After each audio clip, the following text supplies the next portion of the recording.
Got some breaking news. The House Ethics Committee has voted to release the Matt Gaetz report. It is a stunning reversal, and it comes after the committee said just last month it would not release the findings of its investigation into Gaetz, who was, at the time, Donald Trump's pick for Attorney General. This all came secretly behind closed doors earlier this month. Remember that vote that occurred last month? That was when Matt Gaetz was then Donald Trump's pick to be Attorney General. The committee voted along party lines to not move ahead with this report. It deadlocked 5-5. And then the committee planned to reconvene later in December to talk about this. One of the reasons why some members at the time voted to block its release is because the report was not 100% done yet. There were some final changes that were being made, and they reconsidered this report that was finalized in their private meeting. Now, oops, this very bad news for Matt Gaetz. The House Ethics Committee held a closed-door vote to release the very anticipated and until now very buried investigative report on former Rep. Matt Gaetz, only former because he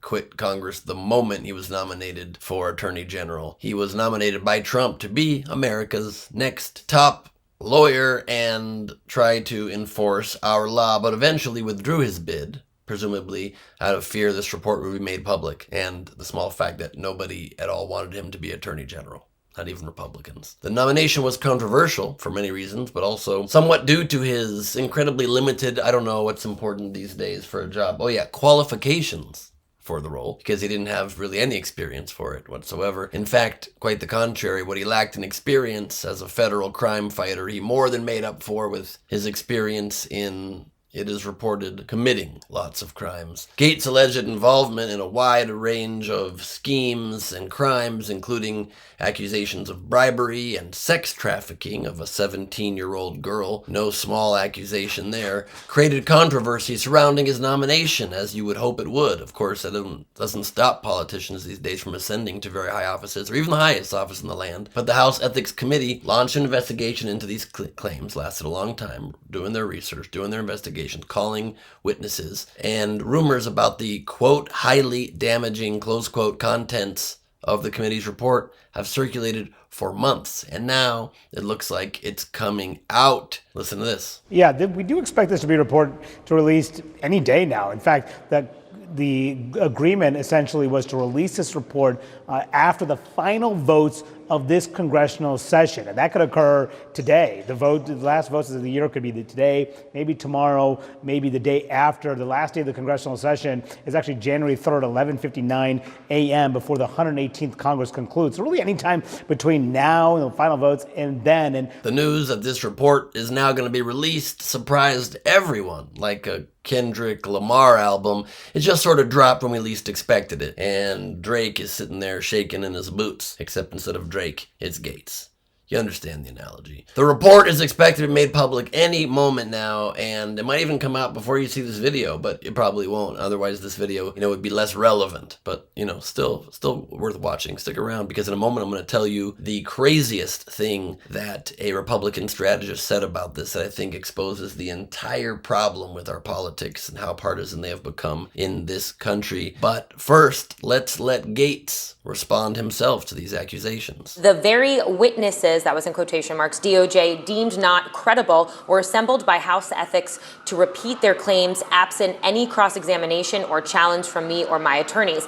I've had no chance to ever confront any accusers. I've never been charged. I've never been sued. It went on to say, it's embarrassing, though not criminal, that I probably partied, womanized, drank, and smoked more than I should have earlier in life. I live a different life now. That's awesome. Yeah, you really want your elected representatives to have a coming to Jesus moment after they've already worked in government for over a decade. But, Florida.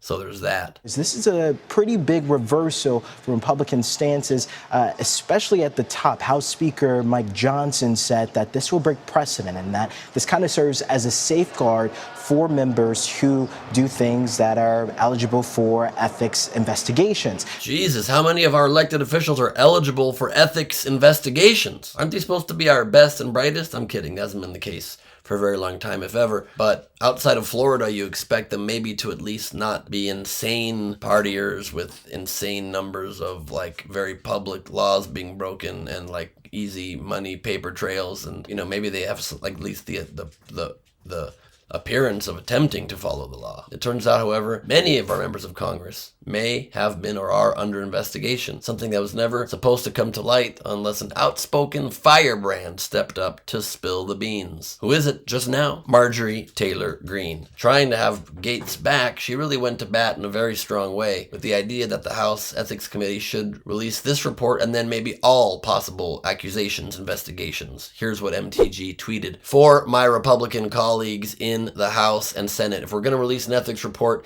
and rip apart our own that Trump has appointed, then put it all out there for the American people to see. Yes, all the ethics reports and claims, including the one I filed. All your sexual harassment and assault claims that were secretly settled, paying off victims with your tax money. The entire Jeffrey Epstein files, tapes, recordings, witness interviews. But not just those, there's more. Epstein wasn't and isn't the only asset. If we're gonna dance, let's all dance in the sunlight. I'll make sure we do. First of all, why is she talking like a Batman villain? If we're gonna dance, let's dance in the sunlight. This is like Nicholson in the original Joker Batman movie, the original Batman movie playing the Joker. You know, the Michael Keaton one, the really great one. That's my favorite. I'll make sure we do. Those is some super fighting words. And Rep. Jasmine Crockett called her bluff, getting back to MTG after the news that Gaetz' report would be released, saying the following, quote, "Looks like it's time to spill the tea," Crockett replied. "I don't know about your GOP colleagues, but I'm all ears." I mean, it would be pretty great if this all came out. I would love it. It's about time that it does. And these controversies, of course, reveal a chaotic mix of political ambition, ethical failures, strained loyalty, everything from shady nominations to misconduct allegations. The line between politics, scandal, and spectacle keeps getting blurrier. It's never, again, been clear, but it's getting murkier and murkier by the minute, because the job of a congressperson is to work in old federal buildings, read hundreds of pages of legalese practically every day, and sit in half-empty conference rooms, giving speeches that may or may not air on C-SPAN 3. They're supposed to be boring people in boring suits doing the boring work needed to make our country a better place, not whatever the hell Matt Gaetz was doing. And again, no judgment for partying, no judgment for enjoying your life, but shady payments to women that you're involved with, bribery, supposedly, doing these things while a government official, this is where it crosses the line. And the reason they're typically able to get away with this is what I promised you a few minutes ago, what a Republican strategist said he thought was the right thing to do when he was nominated by Trump for Attorney General, by not releasing the report. I think Republicans did the right thing by showcasing respect to the president-elect by waiting when Mr. Gaetz was still the potential nominee to run the Department of Justice.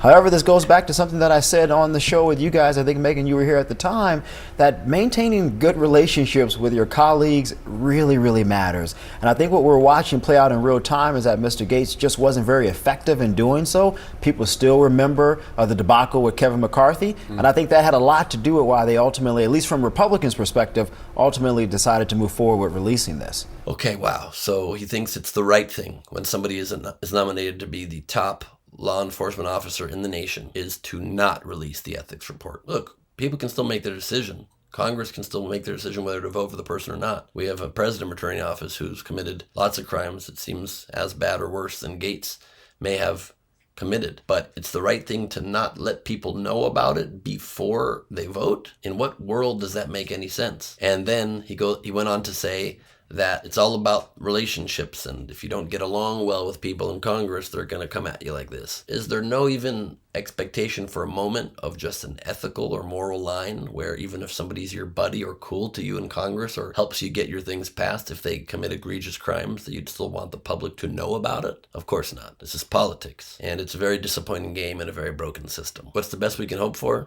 People just, out of vengeance, releasing facts against people that might in the end bring some truth to light. It embarrassing them and then them still ascending to a very high office because we don't care anymore and have no standards. I'm Ben Gleib for Rebel HQ.